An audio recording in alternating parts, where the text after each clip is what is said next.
Welcome to Scotch on the Balcony. If you enjoyed, please follow and subscribe. We're on YouTube, Podbean, iTunes, Facebook, Twitter, email, even have bloody pigeons. So hope you enjoy and let's go. Well, hello everyone. Today is May 9th, or for me, day 55 of lockdown. Welcome to the relaunch, or to be more accurate, the restart of our Boston Legal Inspired podcast. I'm Harry and my partner in crime, Alan, can't be with me today, but he will obviously be here in other episodes. So, what's this podcast series and everything going to be about? Well, there's going to be two types. The main podcast episodes will be based obviously on one episode or an overview of season of Boston Legal. The greatest TV show ever. But there'll also be a second, more general version, the balcony episodes, where we discuss whatever's going on, our messed up heads that week. Also, if you have any queries or questions or abuses, we will try and include some of them as well. We love Boston Legal, and I feel the show is even more important these days. A lot of the things that they talked about and mirrored and questioned from the day are still relevant today. They're still here. They haven't been solved. They might be more discussed. They might be out there in the market, but the problems are usually still there. Now, we've been inspired by the way that it reflected these societal questions with a bit of a wink and a nudge, and this has led us wanting to discuss what these questions have become in the current climate, and maybe find an answer or two along the way. Probably by pure luck, but hey, you never know.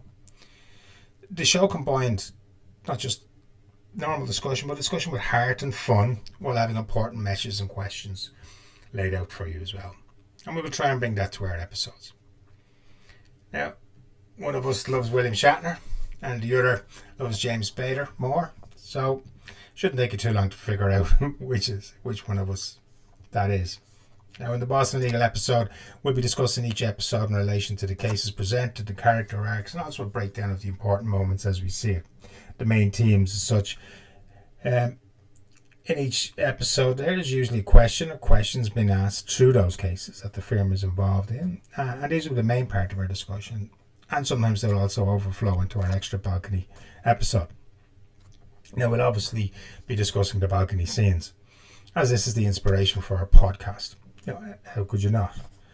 So, for example, the themes that were thrown up in the first episode, which we've already done, has already been dropped and is out there. You'll find it on Podbean and iTunes and YouTube tomorrow. So the three that were thrown up was, well, what do you do when a parent is using the kids to hurt the others in a divorce case? Something that's still going on every single day. One of the other case was involving a black actress and whether she get a role, which is historically a white role, which is Annie. Now, obviously, since then, that film has been remade. And I personally think it was a very good remake. But the question still asks. It's still there. And as I suppose we'll be talking about it from our point of view as white middle-aged men, I suppose. And also the realization that things are more complicated than they look. So, and also then, what is the role of people at the end of the career, especially if it's all they have? Now, this is obviously one of the themes that plays through a lot of the whole show, and we'll be discussing that in detail. There's a lot in each episode, and that's one of the things why I love Boston Legal. There's so much going on. You kind of, you have to concentrate. You watch it a few times, and you'll pick up little things, and that's why we love it. So if we will miss a lot, there's a lot of things we won't be able to talk about. Hopefully we can bring something to the table, and this will help some appreciate just how awesome and important this show is. Now, in relation to the balcony episodes, as we're going to call them, that's our unedited, unstructured discussions. So, bar a bit of tidying up for the podcast version. And so this is where we'll just be chatting about anything and everything, whatever comes up that week since 2 weeks since the last episode, or whatever. Okay, we'll also be having friends and others on, and when we get the hang of it, the plan is to have more and more guests on to chew the fat, and we'll also be answering any questions that come across our desk via Facebook, Twitter, or email. I can be found at harrycigar@outlook.com. Please, if you're going to send abuse, at least give me a hint as to what I could do better if you're going to abuse me. So, like, no topics are out of bound, and even if we know nothing about it, which is a very good possibility, we'll probably give it a go anyway, and you know, and we know we don't know, but we'll try anyway and try and work stuff out. So please send in, and we'll do our best to give the thoughts of from thoughts of two people who know they know feck all. So why am I doing this? Why, after putting out 2 episodes last year, that I'm back? Well, I could say that our lives got in the way, but that'd be an excuse. The real reason, or the main reason, was I was always trying to put out the best episode I could, and I learned something lately. During this lockdown, I've gone through a lot of books, more so than I probably have in 10, 15, 20 years before that. I'm not a good reader. Alan introduced me to Audible, and I've been flying through stuff, and to me it's brilliant. Obviously William Shatner's biography, read by William Shatner, I would give it 10 stars out of 5. Couldn't recommend it more. But the one I'm just referring to now is a book called Atomic Habits by James Clear. An amazing book, really kind of blew me away. And if I was to recommend a book to be taught to kids in school, and my own kids at that, and I will be having my elder one read it soon, that would be my recommendation to be taught in schools. So in one of the chapters, he talks about a lecturer gave a photography test, but he told half to send in 100 photographs, and he told the other half just send in one perfect one, and you'll be. So, well, guess what? Basically, the half that sent in the 100, they got a better overall score than the guys who just put in the one. And that's because the guys who did the 100 were learning as they were going along. So waiting for it to be perfect, waiting for it to be right, they just got in there and they did it. And that's kind of what I'm doing now, because otherwise, I've been a year trying to do this, and I just always found some sort of excuse. Oh, it's not right, it's not perfect, the sound isn't great, it's not, it's not as good as this, it's not as good as that, and I just kept going on and on looking for excuses. And then I remembered also a podcast series I used to listen to, I can't remember the name of it. I will find it and bring it up because I haven't listened to it in a long time. But on their 100 episode, they talk about their first episode, how they got started, and how it wasn't any good, and basically all the things that stopped me from doing. Now I went back and listened to their first episode, and I meant to send them an email to say, listen, your first episode was pretty good, but obviously your 100 episode was better. It was tighter, it was cleaner, it sounded better, because and that's, I think that's something that we can all learn from, and it's me even at 45 that I'm only learning now, and it's something that has stopped me my whole life. And so fuck it, gonna do it, see what happens. Now, so I'm gonna give it to 100 episodes. So if I haven't improved by episode 100, I'll chuck in the hat and we'll just move on from there. Now the other thing is I back listened to a lot of podcasts again, and new podcasts. And this might sound a bit, pick your own word for it, but a lot of them I honestly thought, could I do better than that? No, I couldn't do better than that. But could I do worse than some of them? No. Couldn't do any worse than some of them. So it's going to be close, but we'll see what happens. The other thing that I did, a while back I took Facebook, about 6 months I took Facebook off my phone, because I suffer a bit from depression and stuff, so it's a really horrible thing to have on your phone. I was on it all the time, and there was other things I wanted to be doing, but so I took it off, and I felt so much better for a little while. But I got onto Twitter. Didn't realise till lockdown just how much I was on Twitter and how much it was affecting me. I took Twitter off my phone 5 days ago. The difference now, the difference in the last yesterday and today, and the difference I am around, I'm just so much better. So much better. I couldn't believe it. So I've sent a couple of tweets in the last 5 days, and I've done it from here, sitting here at my desk, and that's the only place I'm going to read them. It's the only place I'm going to send them, is when I'm in front of my computer or my laptop. I would recommend that to everybody.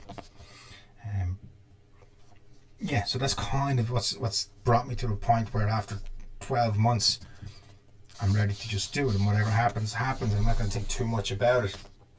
I do prefer my structure. Alan prefers non-structure. So it's going to be interesting, and we do I like doing it. What else can I say? Well, one of the other things is, I love my movies. Always have.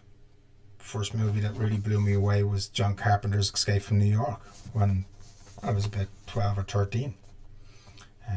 My cousin was babysitting. He had it, wouldn't let me see it. Took me about a year to track it down in a video shop down in my village. Yeah, made friends with the guy, got my hands on it, watched it. Blown away. I can tell you that the second one that blew me away was Ridley Scott's Alien. Again, another movie that my cousin had that night. And yeah, brilliant. And sorry, just a bit of a glitch there. So, where was I? Yes, so, come here. I love my movies.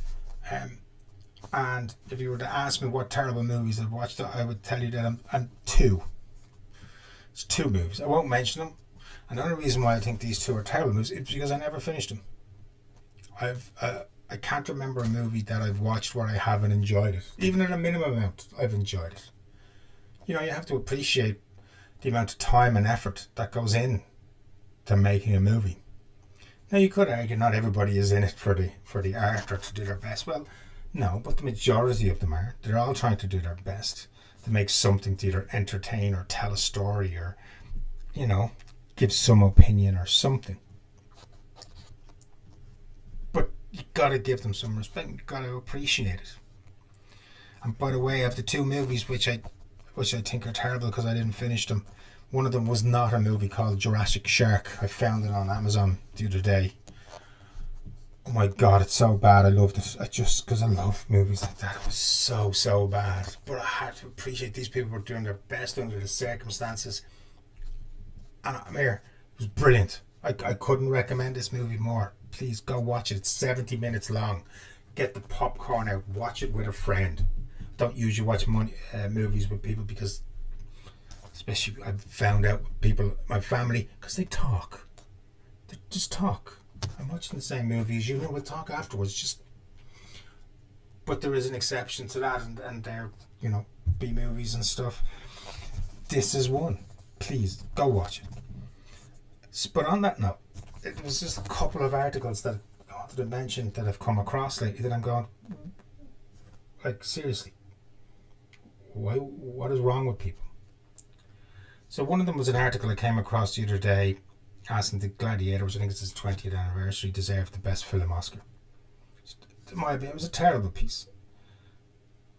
But it was a real opinion piece, or was it just someone looking to get clicks or trying to be edgy? Then he shit on Ridley Scott. Jesus, seriously, dude. But it seems that the idea out there now is sometimes to find issues with stuff.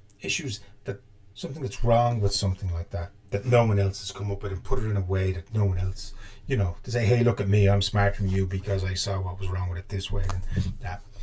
Yeah, fuck off. I don't want to be hearing from you. I don't want to know. It's just really, there's no point.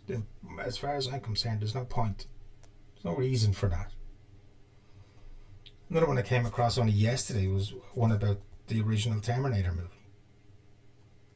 I completely destroyed it. And I was like, did you watch the same movie? Terminator it's brilliant. It's tight. You watch with Terminator, you take anything out of Terminator, it ruins the story. Now, is there holes in the story? Yes, of course there is. Guess what? There's holes in every story. Right? If we're going to tell stories where there's no holes and everything was explained, every film would basically be about 24 hours long. Right? And here's the other thing. Here's another way of looking at it, because this is how I look at it. Right? They're not real. Right? They're not documentaries. And even documentaries can't tell the full story. But these are fictional movies. Sometimes they can actually be based on or inspired by, but basically they're just stories. Now, I believe in multiverses, and I've taken that into my movie watching. That maybe these movies exist and these things could have happened in, in another universe. But it's another universe, right? So who gives a fuck? Who cares? Was it enjoyable? What did you get out of it? It's a story, nothing else. And as I said, usually from people who have spent a shitload of time and effort, into just trying to entertain us, tell a story, or. So have a bit of respect and have huge appreciation for what they're doing. If I was to give you one, and I only came across this documentary there a couple of weeks ago. I had the Blade Runner's final cut, and I had it there for a while, and got around to watching it the other week. And I love Blade Runner. I hadn't watched it in years. This was the final cut. Blew me away even again. Again, amazing movie. And come here, there's been other podcasts and stuff about it. I could talk about hours and hours, and I'm sure there's a podcast series just about Blade Runner. How could there not? But on it is the documentary about the making of the movie from the idea to the final. It's 3.5 hours long. I was annoyed at it being 3.5 hours long. I wanted it to go on.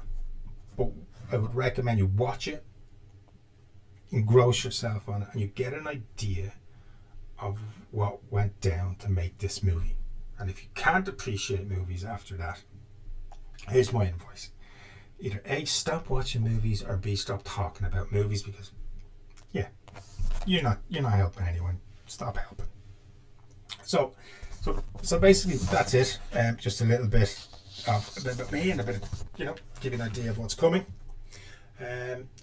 Please, if you check out the other 2 podcasts that we did last year, we'll be trying to get one out every week. That's our plan. We're getting something out every week. Hope you enjoy. If you have any ideas or anything you want us to talk about, or any questions or anything, please send it to us. We'll even take abuse. We're used to it. Trust me, I'm married with 3 kids, so abuse is not really anything new to me. Come here, have a good day. Follow us, we're on everything. And see you all soon. Bye all.